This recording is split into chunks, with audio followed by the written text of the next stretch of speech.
Boa noite, boa noite, boa noite, galera. Bem-vindos a mais uma live de domingo, dia 2 de maio de 2021. Estamos então fazendo mais uma live, esse bate-papo descontraído a respeito de temas relacionados à saúde, bem-estar, relacionados à saúde masculina, relacionados à saúde feminina, relacionados à longevidade com saúde, né? E hoje nós vamos falar de um tema super interessante, que são os implantes hormonais. Nós vamos então desmistificar e vamos esclarecer todas as dúvidas a respeito dos implantes hormonais.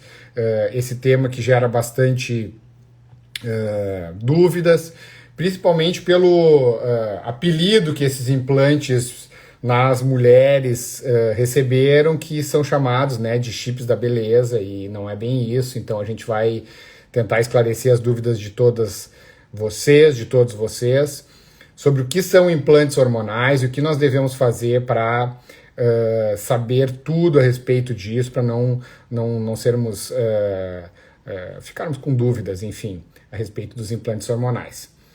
Bom, então o que são implantes hormonais? Implantes hormonais são hormônios que são inseridos no nosso subcutâneo. Como vocês sabem, existem várias formas de nós administrarmos hormônios. E uma dessas formas é através dos implantes hormonais. Então nós podemos administrar hormônios por via oral, nós podemos administrar hormônios por via sublingual, nós podemos administrar hormônio por via transdérmica, por via subcutânea e por via intramuscular profunda. Essas são as principais formas que nós temos de administrar hormônios, de fazer com que o nosso organismo, então, receba a reposição hormonal. Quais que são as vantagens de nós fazermos implantes hormonais? No momento que nós colocamos os hormônios por via subcutânea, nós colocamos os implantes por via subcutânea, e lembrando que não são chips, não tem nada eletrônico nos implantes. Os implantes são mecanismos, né, de dispositivos, na verdade, que tem um mecanismo de liberação controlada. Então a grande vantagem de a gente colocar hormônios subcutâneos é que eles não passam, não sofrem a primeira passagem pelo fígado. Quando nós ingerimos hormônios orais, por exemplo, nós temos que absorver aqueles hormônios, nosso trato gastrointestinal vai absorver aqueles hormônios, e esses hormônios vão diretamente para o fígado, onde eles vão ser metabolizados. Isso confere uma toxicidade maior aos hormônios, inclusive no caso da testosterona isso foi proscrito, não se utiliza mais testosterona oral, ou se utiliza muito reservadamente. Por quê? Porque ela tem uma toxicidade maior ao nosso fígado. E no momento que que os hormônios passam pelo nosso fígado, eles também são muito inativados, eles são metabolizados e são inativados. Então essa é uma das grandes vantagens do uso de hormônios subcutâneos através de implantes. Por quê? Porque eles vão agir diretamente nos tecidos alvos, e nós sabemos que, por exemplo, grande parte dos hormônios do estrogênio, do estriol, da progesterona, da testosterona e da gestrinona, por exemplo, são os mais comuns, eles possuem receptores em todas as células do nosso corpo. Então eles vão agir nos tecidos-alvo primeiro e depois eles vão passar posteriormente pelo nosso fígado e vão ser metabolizados. Ok? Uma outra vantagem dos implantes hormonais é que eles têm uma liberação mais controlada. Então nós conseguimos prever de forma mais adequada a quantidade de hormônio que vai ser liberado dia a dia, tá? Sem aqueles picos hormonais. Por exemplo, quando nós injetamos o hormônio intramuscular, nós temos geralmente um pico de ação desse hormônio. Esse hormônio geralmente, no caso da testosterona, ele é ligado a um éster, e esse éster vai determinar qual é a meia-vida desse hormônio. Geralmente nós temos um pico de ação diferente, né, da ação fisiológica do hormônio. Quando nós temos então a realização dos implantes subcutâneos, dos implantes hormonais, nós temos uma liberação que nós sabemos controlar mais precisamente qual é a dose de hormônio que aquele paciente vai receber dia a dia. Já os implantes transdérmicos, muito utilizados também, nós dependemos muito da permeabilidade da pele, que é influenciada por diversos fatores relacionados à oleosidade da pele, enfim, diversos fatores de pele que podem causar barreiras na absorção desses hormônios. Isso torna essa absorção um pouco errática. E nós não temos a previsibilidade exata de quanto hormônio que nós estamos conseguindo entregar para os pacientes. Essa é uma outra vantagem dos implantes hormonais. E como funcionam esses implantes hormonais? Nós temos basicamente dois tipos de implantes hormonais. Nós temos os implantes bioabsorvíveis, ou seja, eles vão ser absorvidos pelo nosso próprio organismo, né? E nós temos os implantes inabsorvíveis. Esses implantes inabsorvíveis, eles estão geralmente dentro de uma bainhazinha de silicone cirúrgico, né, com alta pureza, e esse silicone tem microperfurações que vão liberando aquele hormônio de forma exata, na dose certa, enfim, como a gente quer prescrever para aquele paciente. Os bioabsorvíveis, portanto, eles têm uma duração menor. Geralmente os bioabsorvíveis duram em torno de 4 a 6 meses. Então nós colocamos os implantes, nós sabemos que aqueles pacientes vão permanecer com aquela dose de implante em torno de 4 a 6 meses. E esses implantes não precisam ser retirados, os bioabsorvíveis. Já os implantes inabsorvíveis, esses que vêm envoltos num siliconezinho, esses implantes eles duram muito mais tempo, chegam a durar até 18 meses, eles duram de 12 a 18 meses. E eles devem ser retirados do organismo quando finda a sua ação, quando termina o medicamento que vem dentro do implante. Então nós temos implantes absorvíveis e temos implantes inabsorvíveis. Isso vai depender de acordo com a indicação de cada paciente. Nós sabemos que os implantes absorvíveis eles têm uma taxa de liberação dos hormônios maior. Quando a gente quer uma taxa maior de liberação, a gente usa os implantes absorvíveis. Quando a gente quer uma taxa mais contínua, a gente usa os implantes inabsorvíveis. Okay? Nós podemos também mesclar os dois tipos de implantes. Nós podemos usar no mesmo paciente implantes absorvíveis e implantes inabsorvíveis, de acordo com a necessidade e a indicação de cada paciente, ok? Então esses basicamente são os benefícios da utilização da farmacodinâmica que nós falamos, a farmacodinâmica dos implantes hormonais. Bom, falando um pouquinho de implantes hormonais masculinos, tá? Basicamente, né, o hormônio que nós colocamos nos implantes hormonais masculinos é a testosterona, tá?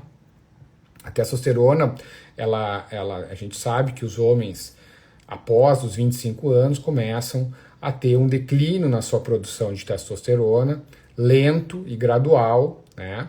E esse declínio muitas vezes provoca, lá pela meia-idade, a partir dos 45, 50 anos, podem surgir alterações significativas nas taxas de testosterona, e isso causa uma série de efeitos no metabolismo masculino, como redução da libido, aumento da gordura abdominal, redução da massa muscular, cansaço, depressão, desânimo, enfim, os homens podem sofrer de uma série de sintomas, incluindo sintomas sexuais, como dificuldade na ereção. Então, quando nós temos hormônios sexuais masculinos, a testosterona baixa em níveis fisiológicos, nós temos uma série de sintomas, e esses sintomas muitas vezes necessitam ser tratados através da reposição hormonal. E uma das formas de tratar, fazer reposição hormonal masculina é através da utilização de implantes hormonais.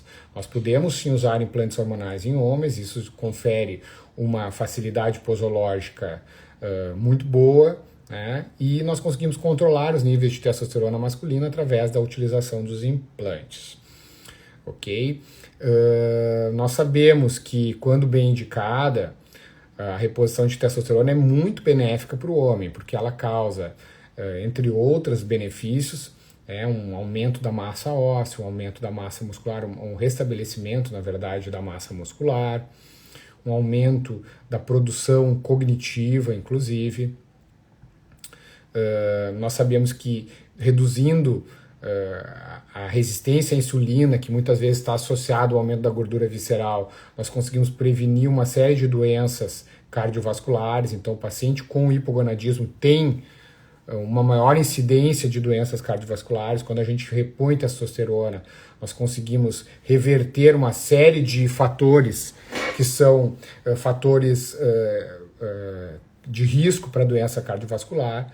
Então, é muito importante que o homem faça revisões periódicas com seu médico e que consiga estabelecer um diagnóstico preciso da sua condição hormonal, porque a gente sabe que longevidade com saúde cada vez mais está ligada a um equilíbrio hormonal. Então nós precisamos preservar esse equilíbrio hormonal e às vezes para preservar esse equilíbrio hormonal é necessário sim a gente repor a testosterona. Cada vez mais, a cada estudo isso tem sido demonstrado que níveis normais de testosterona, níveis fisiológicos de testosterona são importantes para a manutenção de um bem-estar, de uma qualidade de vida do homem. Prevenção da osteoporose, boas relações sexuais, manutenção da massa muscular, redução da gordura visceral, redução da gordura abdominal, melhora da resistência à insulina, prevenção do diabetes, prevenção da aterosclerose, prevenção da angina, prevenção da hipertensão. Enfim, quando nós temos um equilíbrio hormonal, nós conseguimos prevenir uma série de eventos deletérios para a nossa saúde. E os implantes hormonais se inserem nesse contexto, pois são uma das alternativas de reposição hormonal masculina. E se tem outras formas de repor hormônios no homem, muito comuns, entre elas, uma que está muito em voga é através do uso de gel e cremes transdérmicos. A gente utiliza muito isso também. Nós conseguimos, assim como nos implantes, prescrever a testosterona base. Como você sabe, a testosterona ela tem uma meia-vida muito curta. Então, a única forma de a gente prescrever testosterona base é através de implantes hormonais, tá? Ou através do gel transdérmico. Por quê? Porque a meia-vida dela ela é muito curta. O gel transdérmico, então, deve ser usado diariamente, pois se você usar de 2 em 2 ou de 3 em 3 dias, o que vai acontecer é que a testosterona vai subir naquele dia que você usar e no outro dia ela vai ficar baixa. Ou a gente usa através de implantes subcutâneos. Esses implantes subcutâneos, então, vão fazer essa liberação programada, vão fazer essa liberação lenta e de forma programada a dose que a gente deseja implantar. A outra forma de repor testosterona muito comum é através da injeção intramuscular. A injeção da intramuscular, então, nós não podemos usar a testosterona base, porque como ela tem uma vida muito pequena, se a gente injetasse testosterona base, nós daríamos uma dose muito alta, e esse hormônio seria entregue de uma vez só. A meia-vida da testosterona em torno de 8 horas, nós teríamos quase todo o hormônio sendo utilizado num único dia. Então, para injetar a testosterona intramuscular, nós precisamos injetar moléculas que são ligadas a ésteres, são chamados ésteres de testosterona. E esses ésteres de testosterona, de acordo com o tamanho do éster, é que vai conferir uma maior ou menor meia-vida ao hormônio. Portanto, se nós injetarmos um éster pequeno, como por exemplo propionato ou cipionato, nós vamos ter uma meia-vida em torno de 9 dias, 11 dias. Já se nós injetarmos um éster mais longo, como um decilato, nós teremos uma meia-vida bem maior para essa testosterona, precisando ser repetida em torno de 60 a 90 dias apenas. Só que, como eu falei antes, a liberação dessa testosterona ela ocorre de uma forma de um pico, então nós temos a elevação rápida da testosterona. Nos ésteres mais curtos há uma queda, nos ésteres mais longos a gente ainda consegue manter essa elevação por um tempo um pouco maior. Então, essa basicamente é a utilização dos implantes hormonais no caso dos homens. Obviamente, como eles são implantes, nós podemos usar outros medicamentos dentro do implante. Nós podemos usar, por exemplo, a tadalafila, nós podemos usar a metformina, nós podemos associar, por exemplo, com anastrozol, quando nós não queremos uma aromatização que é isso? Quando nós não queremos que essa testosterona se transforme excessivamente em estrogênio. Nós podemos intercalar com uma série de outras substâncias que vão ser utilizadas. Por exemplo, se o paciente tem diabetes, nós podemos usar a testosterona junto com a metformina no implante. E aí esse paciente vai ter essa terapia combinada para tratar tanto a diabetes quanto a resistência à insulina através do uso da testosterona quando indicado. Então, nós temos essa questão a respeito do implante masculino. Deixa eu ver quem é que está aqui na live. Se vocês tiverem perguntas, fiquem à vontade aí para fazer perguntas a respeito de implantes hormonais. Vamos falar então um pouquinho a respeito dos implantes hormonais na mulher, erroneamente chamados de chip da beleza. Eu vou explicar para vocês por que isso, tá? Mas se difunde muito a ideia de que implante hormonal que é o chip da beleza na mulher, né? Não é bem assim, tá? Tem indicações específicas e eu vou passar para vocês quais são essas indicações. Se fala muito em chip da beleza porque, na verdade, alguns dos efeitos colaterais de determinadas substâncias são efeitos anabólicos que provocam redução da celulite, que provocam aumento da libido, aumento da massa muscular, queima de gordura, e esses efeitos colaterais acabam trazendo benefícios estéticos para as mulheres, que as mulheres gostam, e que por isso foi apelidado erroneamente de chip da beleza, mas não é isso, né? Não é só isso, então a gente precisa explicar para vocês.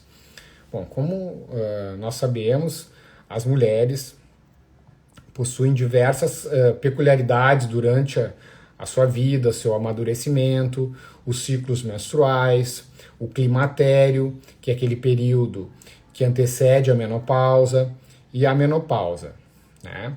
E esses ciclos naturais ocorrem alterações hormonais que muitas vezes necessitam de alguma intervenção para corrigir sintomas, para corrigir patologias, e é nesses momentos que a gente pode lançar mão dos implantes hormonais.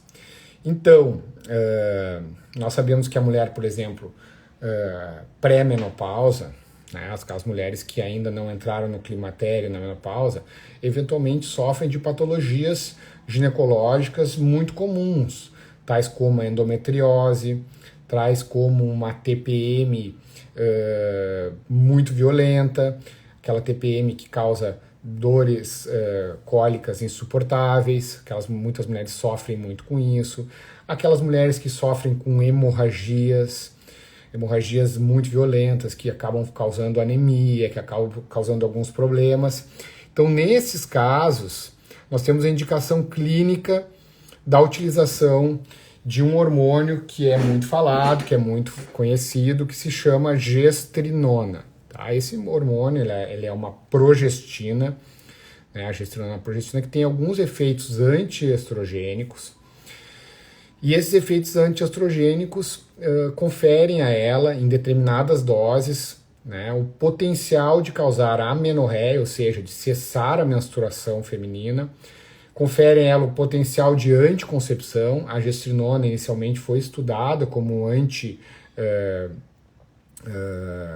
um medicamento anticoncepcional, e posteriormente, né, se viu que ele tem esse potencial anticoncepcional, mas que devido ao seu custo, enfim, acabou sendo abandonado como o uso como anticoncepcional.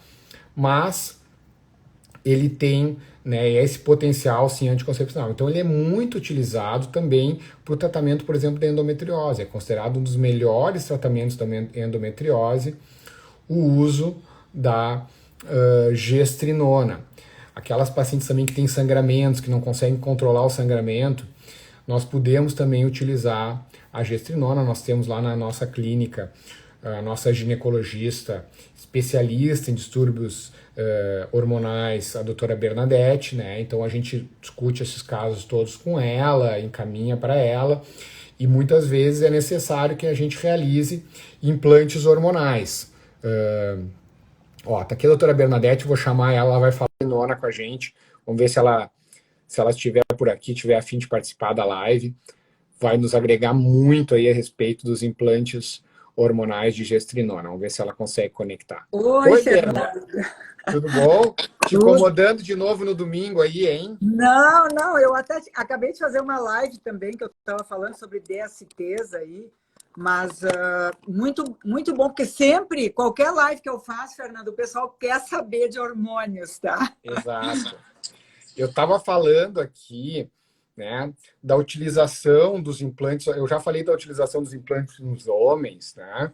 Eu estava Tá. falando aqui agora dos usos dos implantes hormonais na mulher, né? Dos benefícios da farmacologia, dos benefícios da questão posológica, porque nós precisamos usar apenas uma vez por ano, né?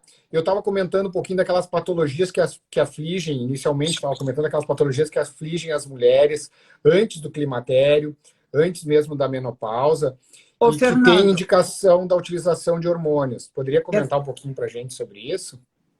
queres ver, ó, uma das questões bem legais que a gente pode colocar implante de testosterona em Aham. pacientes usuárias de anticoncepcional oral. Então, olha aqui, ó, eu estava mesmo conversando na minha live lá, várias mães dizendo o que, que eu faço com a minha filha, porque camisinha não é seguro. Então, o problema de usar só camisinha numa menina, né, que tem entre os seus, sei lá, 15, 30 anos de idade, que está com a vida sexual ativa, que está trocando de parceiros e tal.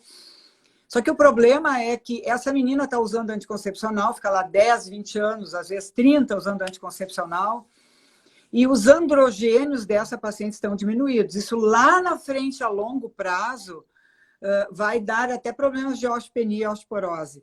Mas Sem aqui, dúvida. naquele momento, é muito comum as pacientes que estão usando o anticoncepcional oral terem essa queixa de baixa da libido. Só que, às vezes, nesse momento, não é a hora dessa paciente tirar a pílula, porque ela, sei lá, por várias razões. Essa moça pode colocar implante de testosterona, que vai melhorar Uhum. muito a qualidade de vida dela, melhora a depressão, melhora a libido, melhora alguns exames dela que podem estar alterados aí, né, por causa dessa bloqueio hormonal que a pílula faz com o Só, ovário. só explicando para o pessoal o que, que a pílula faz. A pílula, na verdade, ela faz um aumento de uma globulina que nós temos no nosso sangue que bloqueia a nossa testosterona. Então, que sequestra a nossa testosterona. Essa globulina se chama SHBG, a globulina ligadora dos hormônios sexuais. Os anticoncepcionais têm essa característica de elevar muito o SHBG no nosso sangue, essa globulina no nosso sangue. E essa globulina acaba bloqueando a nossa testosterona livre, né? Acaba sequestrando a nossa testosterona e nós ficamos com uma testosterona biodisponível muito baixa nas mulheres. E isso Pois, confere um efeito catabólico, redução da massa muscular, redução da libido, aumento do acúmulo de gordura, tão característico dos usos dos anticoncepcionais, né, Ben? não, e tu vê, Fernando, daí é elevadíssimo o número de jovens usuárias de anticoncepcional oral que estão tomando antidepressivo já, que tem Sim. tristeza, que tem alterações do humor. Então, muito antes de dar um antidepressivo, às vezes colocar um implante de testosterona nessa moça que vai melhorar muito a vida dela. Sem Quando dúvida. ela tem indicações, claro, aí pode ser a gestrinona. E a É. gestrinona não obrigatoriamente precisa fazer com que a mulher pare de menstruar. Tem algumas mulheres que Não, claro. gostam de menstruar. Então, aí chega aquela paciente no climatério, por exemplo, que ainda está menstruando. Mas, doutora, eu acho bom menstruar. E eu realmente eu concordo. A paciente que pode menstruar, que não tem hemorragias, que não está com miomas, que não tem uma endometriose, que aí seria a indicação de suspender a menstruação, mas as pacientes que querem menstruar e quer outros benefícios, por exemplo, vou dar um exemplo, uma paciente que está com DIU ou de prata ou DIU de cobre, tá? E a paciente só está percebendo que a menstruação dela está muito forte, que ela tem cólicas, que ela pode estar até com um pouco de dor na hora da É uma menstruação. ótima utilização da gestrinona, né? Pode usar gestrinona e não obrigatoriamente tem que bloquear o ciclo, sabe? Sim. Pode por exemplo, em vez de colocar 6 gestrinonas, coloca 4 gestrinonas, porque daí a mulher continua menstruando, só que vai menstruar bem menos. E aí também pode colocar um pouco de testosterona junto, melhora mais ainda a libido dela.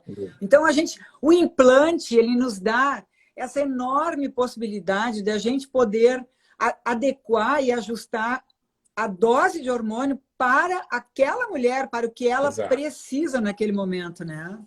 Lembrando que, na verdade, essa fama da gestrinona como chip, chamada erroneamente, né, de chip da beleza, vem pelos efeitos, digamos assim, efeitos anabólicos que a gestrinona acaba tendo, de aumento da massa muscular, de mudança da composição corporal da mulher, que, na verdade, é um plus, não é indicação primária do tratamento, mas que acaba vindo junto desse tratamento, porque realmente a gestrinona tem um efeito, né, anabólico, de aumento da massa muscular, de melhora da celulite, de melhora da composição corporal, de redução do percentual de gordura, e as mulheres acabam gostando disso, mas as indicações são claras para o uso da gestrinona e precisas, né? Olha aqui, ó, eu vou te dar a minha opinião pessoal, tá? Eu sou pós-menopáusica e eu vinha há muitos anos usando só os géis transdérmicos. Sim.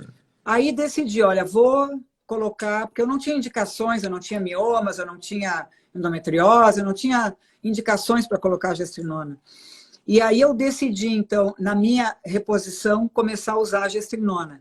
É outra mulher, Fernando, porque a gestrinona, e claro que numa mulher pós-menopáusica a gente vai colocar uma dose, né? Vai colocar estradiol, estrogênio, vai colocar testosterona e vai colocar a gestrinona também. Mas a gestrinona, ela melhora o músculo que já tinha morrido, começa a responder de novo. Aquela mulher que treina e não consegue resultado, que entra naquele estado catabólico, né?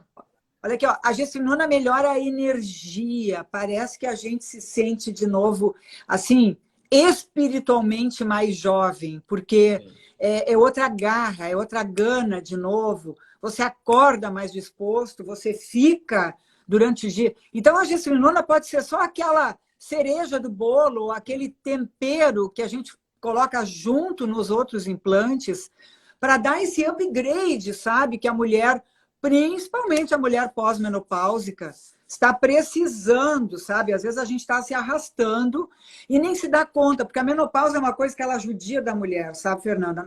Você é homem, mas a menopausa, você vai assim, é como cozinhar um sapo, né? Se você jogar o sapo dentro d'água, o sapo pula. Mas aquilo é uma coisa lenta, que vai cozinhando ele lentamente. Vai te acostumando. A gente se acostuma com a menopausa e começa a achar que a menopausa é normal, sabe? E Nena, fala pra gente um pouquinho dos benefícios do estradiol, dos benefícios da manutenção de níveis de estradiol no climatério, na menopausa. Por que é tão importante que as mulheres mantenham esses níveis? Bem, o estradiol, ele tem assim, ó... mais de 300 funções no nosso corpo, tá? Então, mas as principais, ele relaxa os nossos vasos sanguíneos, ele mantém a nossa pressão arterial mais estável, ele evita acidentes vasculares cerebrais, o estradiol é aquele hormônio que mantém o turgor da nossa pele, cabelos, rugas, cabelos, mantém os caracteres femininos, a nossa cintura, a mulher ainda feminina, tá? Exatamente. Porque vou só falar um detalhe importante do estradiol. O estradiol confere, isso que a Bena falou é muito importante, essa proteção cardiovascular que a mulher tem até a menopausa. Por quê? Porque ele inibe a presença da gordura visceral. Se você olhar a mulher, a característica da disposição da gordura na mulher, ela é muito mais uma gordura nos glúteos, uma gordura na região femoral e muito menos uma gordura abdominal, diferente dos homens. Então, esse é um benefício que o estradiol causa. E quando a mulher entra na menopausa, a mulher acaba perdendo esse benefício e começa a acumular aquela gordura visceral, começa a acumular mais aquela gordura abdominal, né, Berna? E até, Fernanda, a gente vê assim, ó, a mulher que tem excesso de estrogênio, porque isso é bem interessante, né? a pré-menopausa e a pós-menopausa. Na pré-menopausa, muitas mulheres vão ter excesso de estrogênio. E aí essa mulher vai ter um excesso de celulite, culotes maiores. Então, todos esses sintomas do excesso de estrogênio, irritabilidade, muita TPM. Então, nesses casos, às vezes, a própria gestrinona ajuda a modular, como antiestrogênica. Atua como antiestrogênica. Ela ajuda a modular, né? ela ajuda a modular esse excesso de estrogênio. E aí, um pouco de testosterona para melhorar a libido, porque é muito comum, a testosterona já vem baixando. E aí, na pós-menopausa, então, aí sim, o estrogênio cai e essa mulher vai começar a sofrer. Ela perde a cintura, ela começa a ter, às vezes pode ter infecções urinárias de repetição, atrofia da mucosa geniturinária e todas aquelas características, né, da perda aí da mucosa genital, com dor para ter relação, com fissuras, com sangramento. Fernando, olha aí, é uma realidade. Várias mulheres não querem mais ter vida sexual depois da menopausa, porque fica muito sofrido. E você veja, isso tem solução, né? O implante, então, é uma solução sensacional para a vida da mulher. Melhora muito a qualidade de vida, né? Lembrando agora de uma pergunta que uma paciente fez para mim essa semana, que eu acho que é interessante, que as pessoas confundem os nomes dos hormônios. O paciente perguntou para mim, doutor, mas quando é que a gente usa o estriol? Então, o estriol, ele é um derivado da estrona, que é o estrogênio 1, que nós chamamos. O estriol, a gente usa muito quando o paciente tem uma predominância dos sintomas urinários, sintomas geniturinários, atrofia genital, sintomas mais urinários. A gente pode associar junto com o estradiol um pouquinho de estriol também, que ele vai ter uma ação mais localizada ali. Bena, responde para a gente quando é que a gente associa o uso da progesterona e quando é que a gente não precisa associar. Fala um pouquinho para as mulheres dessa questão da progesterona na menopausa. Então, assim, na reposição. A progesterona eu começo a dar já em muitas mulheres já acima de 35 anos de idade. Aliás, eu dou para todas as mulheres com ovário policístico, porque toda mulher com ovário policístico é uma mulher hiperestrínica, ela tem muito estrogênio, que está aumentando o ciclo dela, ela menstrua de 3, de 4, de 6 meses, né, sem estar menstruando, e é uma mulher que já vem cronicamente com deficiência de progesterona, com aumento de risco de câncer de mama e outras patologias, tá? Então, eu já dou progesterona para essas mulheres. Progesteronas de preferências naturais, né? As progesterona ou bioidêntica, ou micronizada, ou em gel transdérmico, ou a gestrinona, em algumas situações, quando tem indicação para isso, tá? Mas aí a mulher que entra no climatério sempre é uma mulher que começa com deficiência de progesterona. Então, olha os sintomas para aquela mulher que está deficiente de progesterona.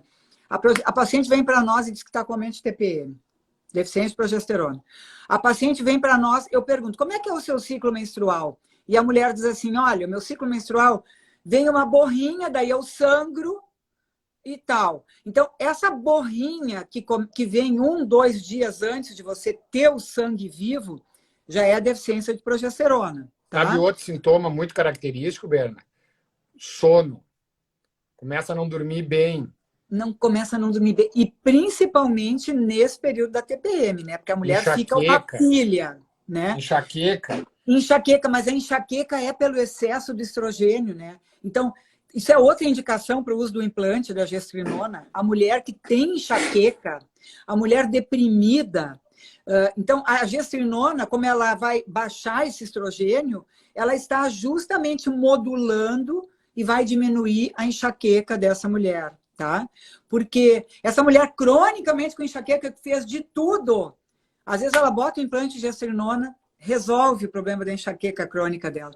Então, você veja, a progesterona, mesmo aquela mulher, Fernando, que retirou o útero, eu prescrevo a progesterona, porque o nosso cérebro precisa de progesterona. Claro. Os nossos ossos precisam de progesterona. Lembrando então, que na menopausa a gente perde em torno de 60%, 70%. A gente não, as mulheres perdem em torno de 70% do estradiol, mas perdem 100% da progesterona. Então a progesterona, a deficiência é muito maior ainda, né? E ela tem uma série de funções além da função no ciclo menstrual. Ela tem função no organismo todo, cerebral, enfim, uma série de funções super importantes que não podem ser negligenciadas também. Olha a Entendeu? pergunta da Rose aí, ó. Na menopausa se repor DEA, tem que repor o estradiol? E verdade que o DEA aumenta o estrogênio? O DEA, ele é um hormônio da sua suprarrenal. A sua suprarrenal está produzindo em torno de 40% dos hormônios sexuais e o ovário 60%. Então, normalmente a suprarrenal produz DEA. E o DEA que vai se transformar em estrogênios, mas principalmente em estrona, e essa estrona que sai do DEA, que se transforma a partir do DEA, é que vai se transformar em estradiol e em estriol, tá?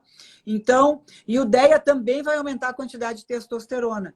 Mas geralmente isso não é suficiente para uma mulher pós-menopáusica, só repor DEA.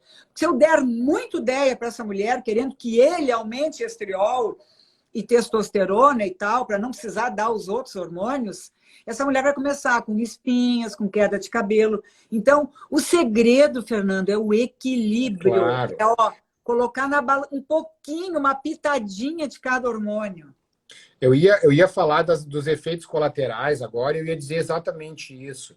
Que, o pessoal pergunta, mas quais são os efeitos colaterais? Os efeitos colaterais, eles vão ocorrer pelo excesso de determinado hormônio. Quando a gente usa de uma forma sincronizada e consegue manter a orquestra dos nossos hormônios funcionando de uma forma adequada, a tendência é só ter os benefícios e não ter os efeitos colaterais. Eventualmente uma espinhazinha a mais, ou algum detalhezinho, mas geralmente há inclusive uma melhora significativa da composição corporal, da pele, os cabelos melhoram muito na reposição hormonal, né? Os cabelos melhoram muito.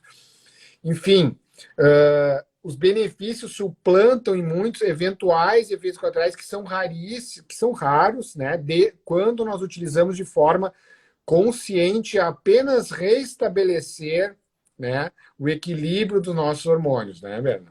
A Cris está perguntando aí, a progesterona em gel transdermo, que é bom para o útero, é maravilhosa, porque ela atrofia o útero, ela não deixa o útero crescer.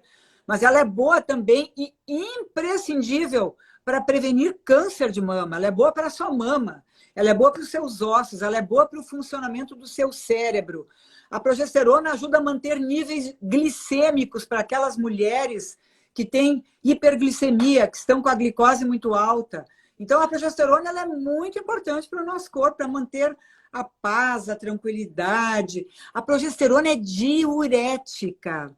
Ela vai ajudar a liberar líquidos. Em contrapartida, né, Fernanda, a gestrinona pode reter um pouquinho de líquido no corpo, principalmente nos primeiros 2 meses. Mas depois eu vejo isso é assim, importante, isso é importante que tu falou, porque chega muito lá na clínica mulheres querendo colocar gestrinona para emagrecer. E gestrinona não é para emagrecer.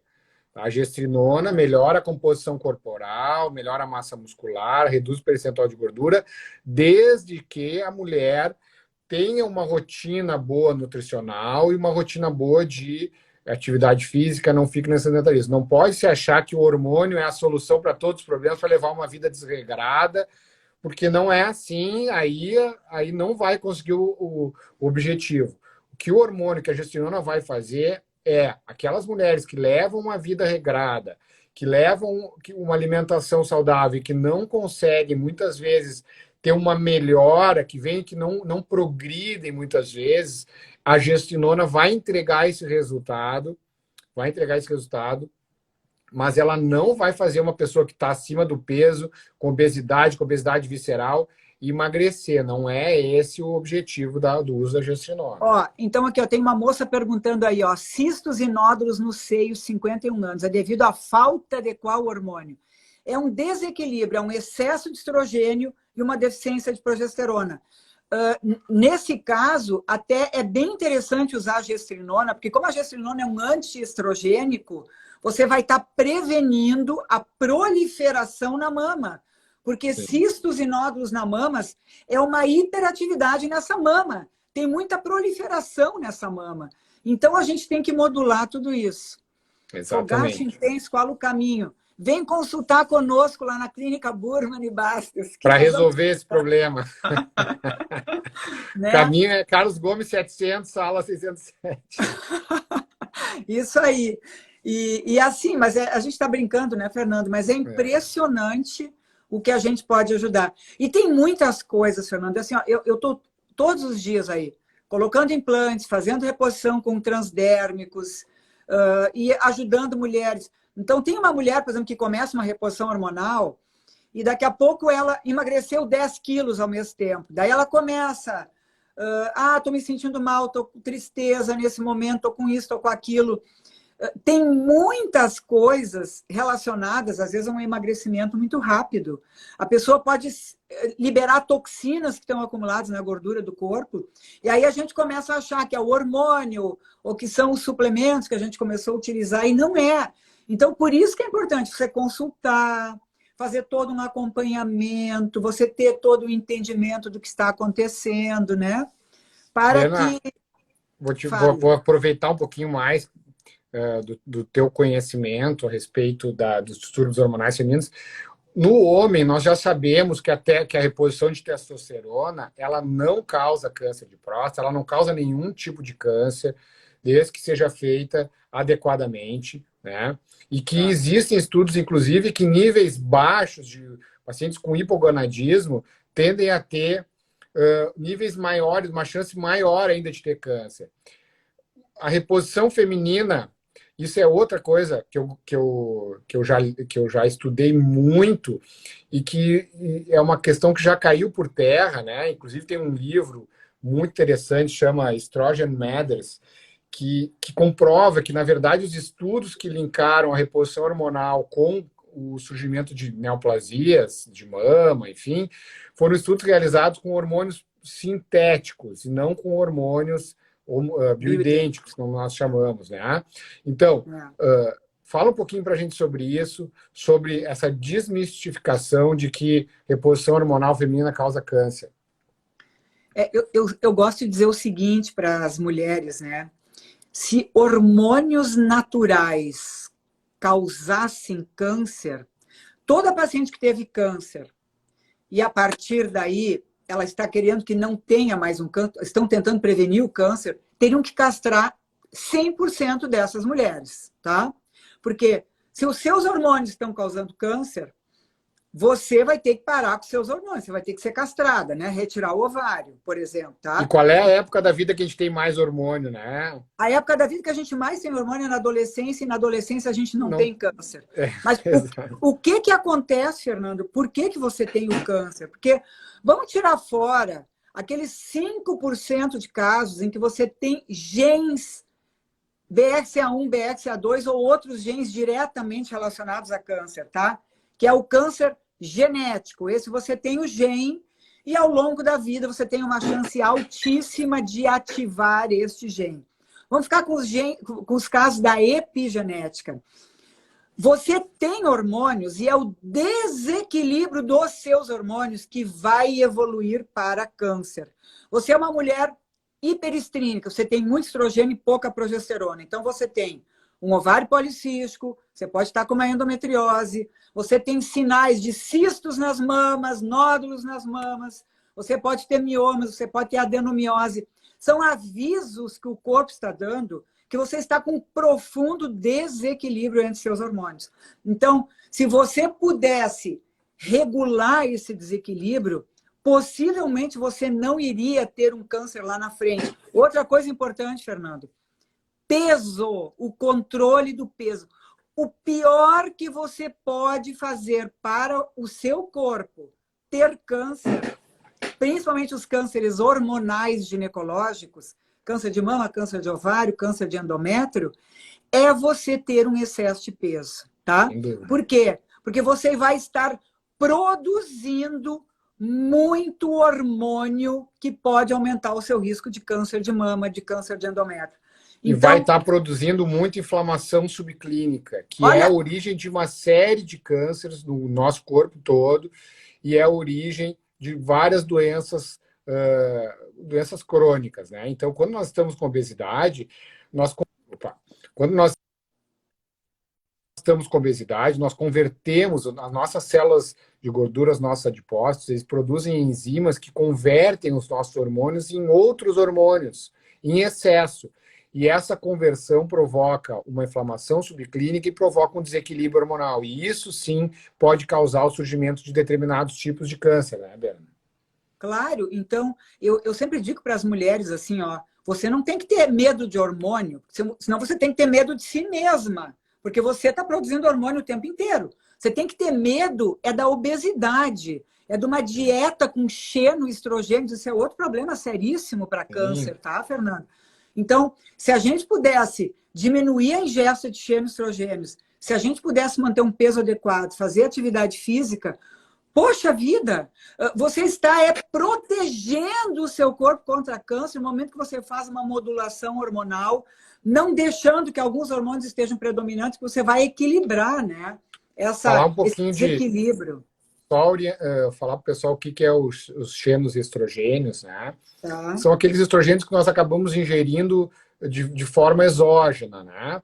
Por exemplo, uma das grandes fontes de xenoestrogênio é o plástico. Quando nós ingerimos, por exemplo, uma bebida num plástico quente, ou algum alimento que foi um animal que tomou ração, ou que fez uso de hormônios, enfim, aí nós vamos ingerir uma quantidade muito grande de estrogênios exógenos, que não são estrogênios naturais, nossa, e isso aí também é uma fonte...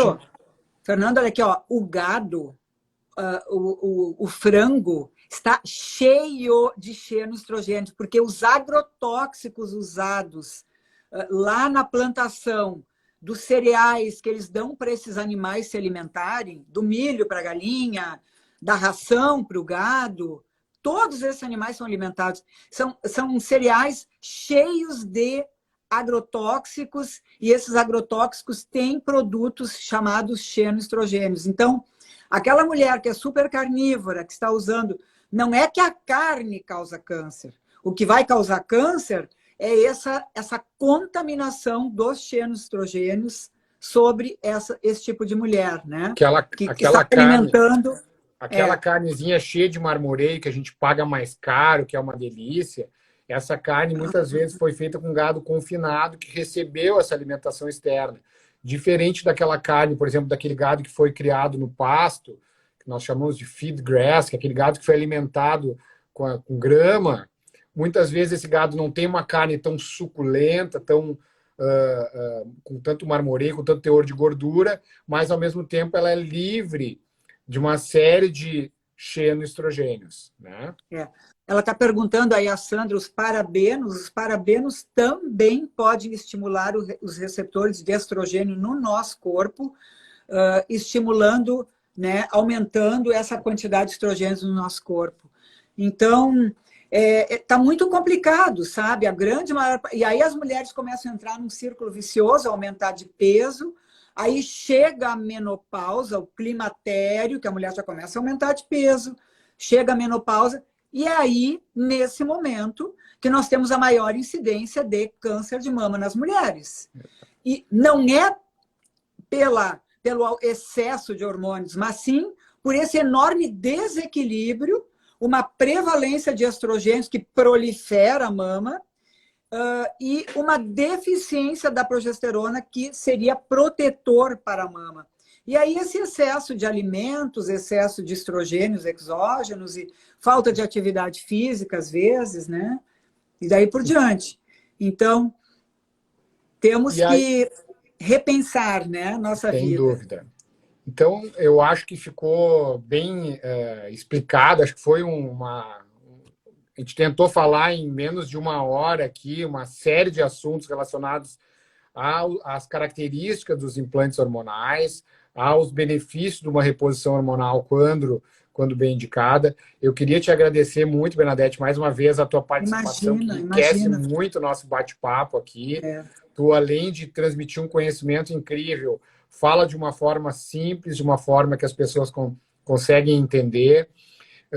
E sempre é um prazer te ouvir, né? E é um prazer te ter como membro da nossa família aqui do Instituto Burman e Bass. É maravilhoso. Eu também adoro estar aí com vocês, porque a gente consegue realmente ajudar os pacientes, né, Fernando? A gente está falando uma linguagem e as pacientes também sabem que você está aí, porque às vezes a mulher quer ser ajudada e aí o marido também tem problemas, né? Então é muito importante a gente ter essa equipe, o dermatologista, o urologista, o ginecologista e toda essa equipe maravilhosa que nós temos. Aí a doutora Tiana, que é a tua esposa também, que cuida de toda a parte estética nossa, né? Porque só colocar hormônios também não adianta. A gente tem que ter todo esse cuidado, né? De a gente poder estar fazendo um equilíbrio completo da nossa vida, né? E o Sem dúvida. emagrecimento que a gente tem aí também na clínica, né, A Fernando? gente tenta, na verdade, o Instituto, né? Eu acho que isso, sim, é o diferencial, assim, que a gente consegue entregar para os nossos pacientes uma união entre saúde, bem-estar, um envelhecimento com saúde e associar isso a soluções de estética, que também são importantes para a nossa autoestima, né? Para o nosso bem-estar, enfim, para a nossa vida. Né? Isso. Pessoal, me despeço aqui, me despeço da Bernadette, me despeço de todos vocês. Obrigado pela audiência. Domingo que vem vamos tentar achar mais um assunto que cause interesse para vocês e espero ter esclarecido, esperamos, né, Berna, ter esclarecido Isso uma aí. série de dúvidas aí, tá bom? Um Um abraço, beijo, Fernando. um beijo grande para Beijo. todo mundo. Até domingo que vem. Até domingo. Tchau. Tchau.